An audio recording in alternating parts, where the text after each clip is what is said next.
Bienvenue dans l'édition 2026 du calcul de l'impôt en 7 étapes en Belgique. Pour vous aider à suivre au mieux cette vidéo, je vous invite à télécharger le guide qui reprend tous les chiffres dont nous parlerons dans cette vidéo. Profitez de cette petite pause pour vous abonner à la chaîne. Ça ne vous coûte pas grand-chose et ça pourra faire profiter plus de monde de ce contenu gratuit. Merci d'avance. Je vous montre ici le schéma de base que nous allons utiliser et détailler par après. Le point de départ du calcul de l'impôt est le salaire imposable. Si vous ne savez plus trop ce que c'est, revoyez la vidéo qui explique le calcul du salaire. Pour les indépendants, il s'agit du bénéfice brut diminué des cotisations sociales. Ensuite, l'État considère que chaque travailleur encourt des frais pour aller travailler et propose un forfait de frais, soit 30% du salaire imposable, limité à 5 930 €. Sur cette nouvelle base, le SPF Finance va calculer un premier impôt pour le fédéral et le régional. Nous l'appellerons l'impôt A. Mais chaque contribuable, travailleur ou non, a droit à une certaine quotité exemptée d'impôt, c'est-à-dire un montant sur lequel il ne devra pas payer d'impôt. Cette quotité est de 10 910 € pour 2025 et est augmentée quand le contribuable a par exemple des enfants à charge. Sur cette quotité exemptée, le SPF Finance calcule une réduction d'impôt que nous appellerons l'impôt B. Le nouvel impôt, est donc la différence entre l'impôt du A et la réduction d'impôt B. Appelons ce nouvel impôt l'impôt C. Sur cet impôt C, les communes viennent prendre leur fameux centime additionnel.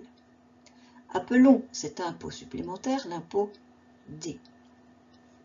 Enfin, l'administration va regarder le précompte professionnel que vous avez déjà versé pour les salariés et les versements anticipés des indépendants.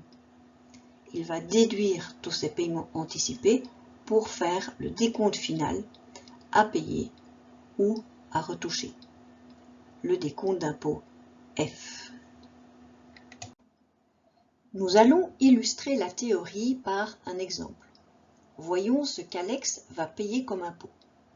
Comme il a travaillé en 2025, il a reçu un document qui porte le doux nom de fiche 281.10 et qui reprend les montants qu'Alex a perçus, le montant imposable et les montants qu'il a déjà payés aux impôts, le précompte professionnel.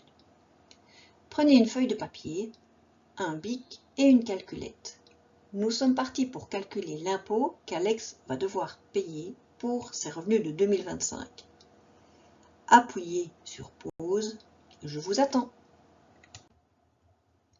L'État considère que tout travailleur a des frais liés au fait qu'il travaille et qu'il peut donc les déduire de son assiette fiscale. Le contribuable, c'est vous, c'est moi, a le choix entre déclarer des frais professionnels réels ou ne rien faire. S'il ne fait rien, donc par défaut, le contribuable bénéficie d'un forfait légal. Les frais professionnels réels, ce sont tous les frais qui permettent au travailleur d'obtenir et de conserver son emploi. Ça peut être des frais de transport, voiture, carburant, etc. Des frais de documentation, de formation, des frais de bureau, bâtiment, électricité ou copie Internet. Le travailleur n'a intérêt à les prendre en compte que s'il dépasse le forfait légal. Pour 2026, revenu de 2025, le forfait légal de 5 930 € correspond à un revenu imposable annuel de un peu moins de 20 000 €, c'est-à-dire 19 767, 6,67 €. Autant dire qu'on y est très très vite. Alors, ici, sur quel revenu allons-nous nous baser pour calculer le forfait légal d'Alex? À la lecture de sa fiche 281.10, il s'agit d'un montant de 30 000 €, c'est bien cela. Quel sera le forfait légal? Le forfait sera de 5 930 € puisque 30% de 30 000 €, ça nous donne 9 000 €, ce qui dépasse le plafond de 5 930 €. Allons-nous le déduire ou l'ajouter à sa rémunération? Nous allons bien sûr le déduire. Enfin, quel est le nouveau revenu imposable d'Alex? On fait 30 000 € moins 5 930 € et nous obtenons 24 000,70 €. Donc, on est parti de 30 000 € de rémunération. On a enlevé les frais forfaitaires de 5 930 €. Il nous reste 24 000,70 € sur lequel nous allons calculer un premier impôt, l'impôt A. Pour ce faire, nous utilisons le tableau de calcul de l'impôt.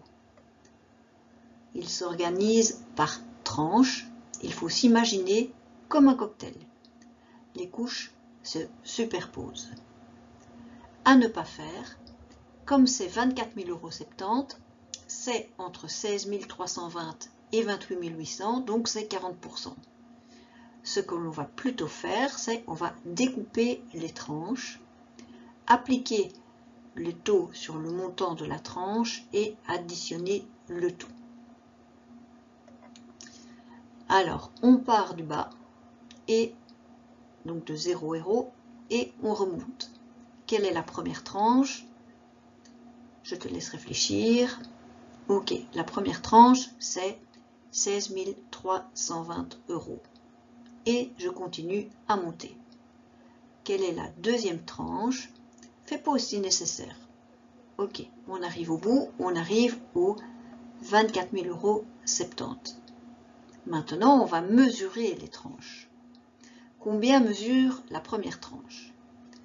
Là, on fait 16 320 moins 0, et donc la première tranche mesure 16 320 €.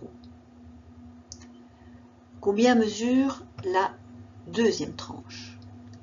Je te laisse réfléchir. Ok, donc on fait 24 070 moins 16 320 et on obtient 7 750 €. Troisième étape, je vais regarder quel impôt je vais payer à chaque tranche. La première tranche mesure 16 320 € et je dois payer un impôt de quel pourcentage? Ok, le tableau nous dit bien qu'il s'agit d'un impôt de 25%. Je fais donc 25% de 16 320 € et j'obtiens 4 080 €. La deuxième tranche, elle mesure 7 750 € et je dois payer un impôt de combien? Oui, de 40%. Je fais donc 40% fois 7 750 € et j'obtiens 3 100 €. Enfin, dernière étape, j'additionne les impôts obtenus aux différentes tranches et j'obtiens 7 180 €. Dans notre cas, Alex est célibataire et sans enfant. La quotité exemptée de base de 10 910 € augmente quand on a des enfants. Par exemple, pour un enfant, la quotité exemptée augmente de 1 980 € jusqu'à 7 070 € pour le quatrième enfant et les suivants. Elle peut aussi augmenter quand on a des parents ou des grands-parents à charge, etc. Ici, on va prendre le cas le plus simple, le cas d'un célibataire sans enfant. Donc, on a trouvé l'impôt A. Donc, maintenant, quelle sera la quotité exemptée pour Alex? Ce sera bien 10 910 €. Quatrième étape, nous allons faire le calcul de l'impôt sur la quotité exemptée d'impôt.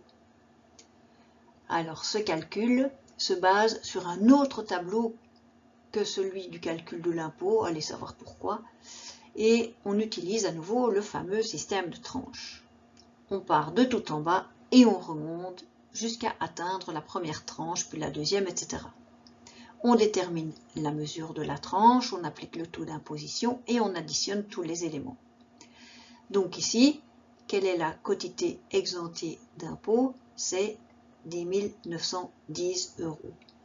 Et quel est le montant de ma première tranche? 10 910 € puisque c'est inférieur à 11 460 €. Et donc, quel taux vais-je appliquer? Je vais appliquer le taux de 25%, ce qui va me donner un impôt B de 2 727,50 €. Nous voilà arrivés à la cinquième étape et au calcul de l'impôt C. Petit rappel de ce que nous avons déjà fait. Nous avons trouvé les frais forfaitaires à la première étape. Nous avons trouvé l'impôt A à la deuxième étape, qui est d'un montant de 7 180 €. Nous avons trouvé la quotité exemptée à la troisième étape et nous avons pu déterminer la réduction d'impôt sur la quotité exemptée à la quatrième étape, qui est de 2 727,50 €. Du coup, nous allons pouvoir déterminer l'impôt C. Comment allons-nous faire? Ok, nous allons faire la différence entre l'impôt A et l'impôt B. Je vous laisse faire le calcul et nous obtenons 4 452,50 €.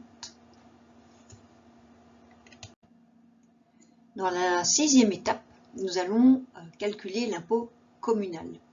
Donc l'impôt communal est un impôt perçu par les communes en plus de l'impôt fédéral et régional. C'est un impôt additionnel, plus connu sous le doux nom de centime additionnel. Il varie selon les communes entre 0 et 9%. Il se calcule sur l'impôt établi par le fédéral et le régional.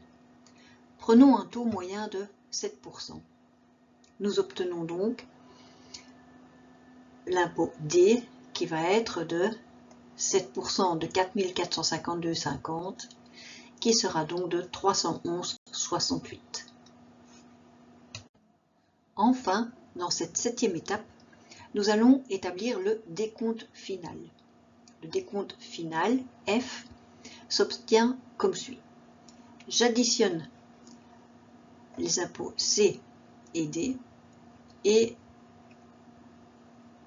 j'enlève le précompte professionnel déjà payé. Pour rappel, le précompte professionnel, voir la fiche de paie si tu as oublié, est une avance sur impôt. Il est donc logique de le déduire du décompte final. Donc, pour Alex, on a un impôt C qui est de 4 452,50 €. Là-dessus, on calcule l'impôt communal qui est de 311,68 €. On retire le précompte professionnel qu'Alex a déjà versé au long des mois, qui est de 3 100 € et nous obtenons le décompte final pour Alex qui est de 1 664,18 €. Donc, c'est ce que Alex va devoir payer en plus en année plus 2. Donc, au final, Alex aura payé 3 100 € de précompte professionnel tout au long de l'année et il doit rajouter 1 664,18 € en fin de législature. Je vous remercie pour votre participation et n'oubliez pas de vous abonner.